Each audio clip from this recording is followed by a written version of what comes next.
सबसे पहले और सबसे सटीक class 10th UP board exam 2024 के हिंदी पेपर का पूरा सटीक और सही आंसर इस वीडियो के माध्यम से आप सभी को मिलने जा रहा है। वीडियो में आगे बढ़ने से पहले वीडियो को लाइक कर दो और चैनल को सब्सक्राइब कर दो। सारे प्रश्नों का जो है उत्तर इस वीडियो में सही और सटीक तरीके से आपको समझा दिया जाएगा। बाकी सभी पेपरों का हल भी हमारे चैनल पर आपको समय से अन्य चैनल के समय से पहले यहाँ पर आपको वीडियो जो है मिल जाएगी। अगर आपका पेपर कोड 801 HG है तो ये वीडियो आपके लिए काफ़ी खास है, और अगर आपका पेपर कोड कुछ और है तो आप कमेंट कर दीजिएगा वीडियो में। ठीक, तो चलिए पहला प्रश्न हम यहाँ पर लेते हैं। पहला प्रश्न बहुत ही सरल है। वैदेही वनवास के रचनाकार हैं। जो वैदेही वनवास है इसके रचनाकार मैथिली शरण गुप्त हैं कि महादेवी वर्मा हैं कि अयोध्या सिंह उपाध्याय हरिऔध हैं कि सिया रामचरण गुप्त हैं। तो बच्चों आप सबने पढ़ रखा होगा, इसका सही जवाब होगा अयोध्या सिंह उपाध्याय हरिऔध। क्या जवाब होगा? अयोध्या सिंह उपाध्याय हरिऔध। बच्चों नेक्स्ट हमारा है प्रयोगवाद के कवि हैं। जो प्रयोगवाद यानी जो आपका प्रयोगवाद समय आया था उसमें कवि कौन है? भूषण सुमित्रा। भूषण तो रीतिकाल के कवि हैं, आप सभी को मालूम होना चाहिए। छायावादी कवि में अगर हम बात करें तो महादेवी वर्मा का नाम आ जाएगा, और शायद यहाँ पर सुमित्रानंद पंत का भी जो है छायावादी कवि में आ जाएगा। तो यहाँ पर जो है अलग आपका जो आ रहा है वो क्या है? अज्ञेय। तो प्रयोगवाद के कवि यहाँ पर कौन हो जाएंगे? अज्ञेय। बच्चों एकदम सटीक सभी प्रश्नों का उत्तर हम आपको समझा भी रहे हैं, ना केवल बता रहे बल्कि समझा भी रहे हैं। आगे चलेंगे बच्चों। अगला है भाव विलास के रचनाकार। अच्छा बताइए, बिहारी का तो सही है, चिंतामणि तो जो है यहाँ पर होंगे नहीं, मतीराम तो होंगे नहीं। तो भाव विलास का जो सही जवाब निकल कर आएगा आप सभी का इस प्रश्न में वो आपका क्या होगा? देव। क्या हो जाएगा? देव। ठीक बच्चों, अगला क्वेश्चन देखते हैं। अगला हमारा छत्रसाल दशक की किनकी रचना है? तो छत्रसाल दशक इसमें शिवाजी के बारे में बताया गया है, और ये बहुत बहुत बहुत प्रसिद्ध रचना है। किसकी रचना है? महाकवि भूषण की। जी हाँ, महाकवि भूषण, उनको नाम दिया गया, महाकवि की पदवी दी गई है। तो महाकवि भूषण जी की जो है ये रचना है बच्चों, ध्यान दीजिएगा। नंबर नेक्स्ट है आपका कला और बूढ़ा चांद के रचनाकार। कला और बूढ़ा चांद के रचनाकार हमारे पास यहाँ पर कई ऑप्शन है। जयशंकर प्रसाद, गिरिजा कुमार माथुर, सुभद्रा कुमारी चौहान और सुमित्रा नंदन पंत। तो इसमें जो आपका पंत जी हैं वो इस प्रश्न का क्या बन जाएंगे? सही जवाब बन जाएंगे। ऑप्शन नंबर डी यहाँ पर क्या जाएगा? इसका सही जवाब जाएगा। बच्चों नेक्स्ट आपका है नीर का निर्माण फिर। नीर का निर्माण फिर किस विधा की रचना है? देखिए, किसी चीज के निर्माण की बात कर रहा है और नीर के निर्माण की बात करें तो यह आत्मकथा विधा की रचना है। कौन सी विधा की? आत्मकथा विधा की रचना है बच्चों, याद रखो। ठीक, अगला है आपका शुक्ल युग के लेखक।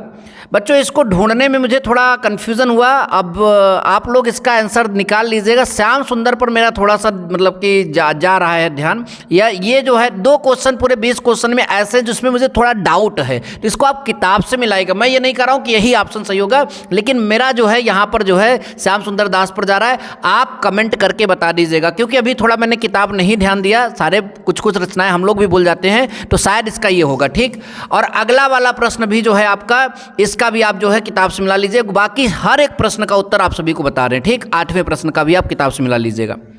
परीक्षा गुरु किस विधा की रचना है? आप सभी को मालूम होना चाहिए परीक्षा गुरु, अगर आप सबने पढ़ा होगा तो परीक्षा गुरु एक उपन्यास है। क्या है? उपन्यास। शायद ये हिंदी गद्य का पहला उपन्यास, मौलिक उपन्यास भी माना जाता है। परीक्षा गुरु जो है हिंदी गद्य का पहला मौलिक उपन्यास भी माना जाता है। नंबर नेक्स्ट है बच्चों बाण भट्ट की आत्मकथा। बाण भट्ट की आत्मकथा के लेखक कौन है?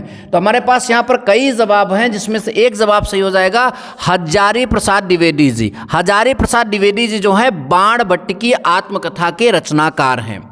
बच्चों रस के कितने अंग होते हैं? तो रस के 4 अंग होते हैं, स्थायी भाव, विभाव, अनुभाव, संचारी भाव। जी हाँ बच्चों, एकदम एक्सप्लेन कर रहे हैं। रस के 4 अंग होते हैं, स्थायी भाव, विभाव, अनुभाव, संचारी भाव। एकदम क्लियर जा रहा होगा बच्चों। ठीक, आगे चलें। नंबर नेक्स्ट क्वेश्चन हमारा है पायो जी मैंने राम रतन धन पायो, पायो जी मैंने राम रतन धन पायो। तो कितना प्यारा सा गीत है, कितनी प्यारी सी पद्य रचना है। इस पंक्ति में हमें क्या पकड़ना है? अलंकार। या तुलना तो हो नहीं रही है, यमक यानी यहाँ कोई शब्द ऐसा बार बार तो आया नहीं है जिसका अलग अलग अर्थ निकले, उत्प्रेक्षा यहाँ होगा नहीं, तो क्या बच रहा है आप ही बताओ। यस सर, रूपक बच रहा है, तो कौन सा जवाब सही हो जाएगा? रूपक अलंकार का जवाब सही हो जाएगा। अच्छा बच्चों, ये भी बात समझ में आया। सोरठा के पहले चरण में कितनी मात्राएं हैं? सोरठा जो होता है उसके पहले और तीसरे चरण में 11 मात्रा होता है, और दूसरे और चौथे चरण में 13 मात्रा होता है। तो यहाँ पर आपका ऑप्शन नंबर सी 11 मात्रा जो है सही हो जाएगा बच्चों। अगला हमारा प्रश्न है कि निर्दय शब्द के प्रयुक्त उपसर्ग, निर्दय शब्द के में प्रयुक्त उपसर्ग, तो उपसर्ग पहले लगता है निर, तो निर यहाँ पर जो है उपसर्ग यहाँ पर माना जाएगा। नील गाय में कौन सा मतलब समास है? जो नील गाय होता है उसमें कौन सा समास है? तो कर्मधारय समास है बच्चों। खेत, तत्सम में एक ट्रिक होता है, ख को छत्री में कन्वर्ट कर देते हैं, तो छत्री और कहीं पर नहीं मिल रही इसमें, तो खेत का क्या हो जाएगा आपका? क्षेत्र। खेत का क्या हो जाएगा? क्षेत्र। अगला प्रश्न बच्चों, युष्मत का पंचमी विभक्ति बहुवचन रूप होगा, तो युष्मत होगा। क्या होगा? युष्मत। युष्मत याद रखिएगा। भाववाच्य में किसकी प्रधानता होती है? तो बच्चों भाववाच्य में भाव और क्रिया की प्रधानता होती है, तो भाव तो लिखा नहीं है, तो कौन सा जवाब सही हो जाएगा? क्रिया की प्रधानता। वाक्य के कितने तत्व होते हैं?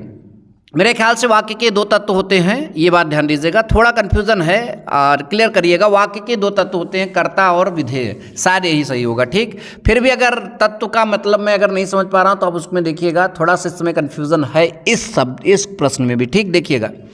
अविकारी पद को अन्य किस नाम से जाना जाता है? तो अव्यय पद से जाना जाता है। किससे? अव्यय पद से जाना जाता है, ध्यान दीजिएगा। तो ये रहे बच्चों 20 बहुविकल्पी प्रश्न। आइए वर्णात्मक प्रश्नों को भी हम आप सभी को यहाँ पर दिखाते हैं कि क्या क्या मतलब कि प्रश्न में दिया गया था। खंड ब वर्णात्मक प्रश्न 2-2-2 यानी 2-2-2-4-6 नंबर का आया है पूरा। यहाँ पर एक आपका जो है ये दिया गया गद्यांश, कुसंग का जो और भयानक होता बार बार पूछा गया, सबने रटा होगा, तो ये तो आपने लिखा ही होगा। ठीक, तो ये था। अगर आप ये नहीं कर पाए होंगे तो ये आपका है यहाँ पर ईर्ष्या से रिलेटेड। ठीक, ये भी बार बार मतलब कि आपका आया है। तो यहाँ पर जो ये गद्यांश दिया गया है उसमें कोई दिक्कत नहीं होनी चाहिए किसी भी स्टूडेंट को, क्योंकि ये बार बार आया है। नंबर नेक्स्ट आपका जो वर्णात्मक प्रश्न में दूसरा वाला है जिसमें आपका पद्यांश होता है, तो ये पद्यांश यहाँ पर है। रानी मैं जानी जहाँ जानी महा पब पाहन तू ते कठोर ही हो, तो यहाँ पर ये लिखा गया है, तो आप इसको भी जो है किए ज़रूर होंगे। ठीक, अगला प्रश्न देखते हैं। तो अगला प्रश्न ये है, यहाँ पर राणा प्रताप के बारे में लिखा दिख रहा है। ठीक है, उनके घोड़े के बारे में यहाँ पर बताया जा रहा है। ठीक, ये पूरा पद्यांश है और ये उसका क्वेश्चन एक खो है, बाकी क्वेश्चन इधर हैं, ये देखिए ध्यान से, ये क्वेश्चन बाकी इधर हैं।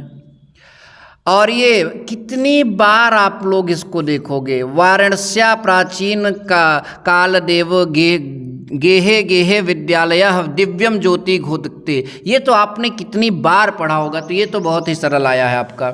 उसके अलावा ये आपका जो है यहाँ पर एक खो दिया गया था संस्कृत पद्यांश, और अगर आपने ये नहीं लिखा होगा तो जो है संस्कृत गद्यांश है ये, अब पद्यांश अब आपका चालू हो रहा है, ये होगा, या फिर एक सरल सा श्लोक जरूर आया होगा। अभी हमने भी ये पेपर नहीं देखा, पलट कर देखते हैं कि श्लोक सरल है कि कठिन है। हालांकि थोड़ा सा टफ है, जो हम लोग किम्नो हित्वा प्रियो भवति रटते हैं उससे बाहर आया है। तो अगला आपका जो है अपने पठित खंड काव्य के आधार पर किसी एक प्रश्न का उत्तर दीजिए। तो ये देखिए मैं यहाँ दिखा दे रहा हूँ, अलग अलग जिलों के लिए जो है ये अलग अलग चलता है, और हम लोग जहाँ पर हैं यानी हम लोग जो हैं प्रयागराज से हैं, तो हमारे यहाँ जो है अग्र पूजा चलता है। तो अग्र पूजा ये जो है का खंड का कथा वस्तु संक्षेप में लिखी, अग्र पूजा खंड काव्य के आधार पर श्री कृष्ण का चरित्र चित्रण, तो ये हम लोगों के यहाँ बच्चे जो हैं किए होंगे। अब आपके ज़िले में जो भी चलता होगा आपने उसका भी ज़रूर किया होगा। ठीक है बच्चों, आगे चलते हैं। आगे बच्चों अगला है कि दिए गए लेखकों में किसी एक लेखक का जीवन परिचय देते हुए उनकी एक प्रमुख रचना का उल्लेख कीजिए। ठीक, तो यहाँ जयशंकर प्रसाद, प्रद्युम्न पुन्नालाल बख्शी और जयप्रकाश भारती था, फिर जयशंकर प्रसाद नीचे हैं, तो ये सब तो आप सबने रटा ही होगा। अगला जो है इसमें सूरदास, मैथिली शरण गुप्त, माखनलाल चतुर्वेदी में किसी एक कवि का जो है जीवन परिचय देना था। फिर यहाँ पर प्रश्न उत्तर आया। उससे पहले जो है 7वें प्रश्न में एक श्लोक आपको लिखना था, कोई भी कुछ भी लिखे होंगे, कोई भी एक आर्टिस्ट श्लोक। फिर ये जो है आपका 1-2 प्रश्नों का उत्तर संस्कृत में देना था। और लास्ट में आपको ये निबंध लिखना पड़ता है, जिसमें एक विषय पर निबंध, विज्ञान वरदान या अभिशाप बहुत बार आया है, नारी सशक्तिकरण, स्वच्छ भारत अभियान, छात्र और अनुशासन, बहुत इंपॉर्टेंट टॉपिक है।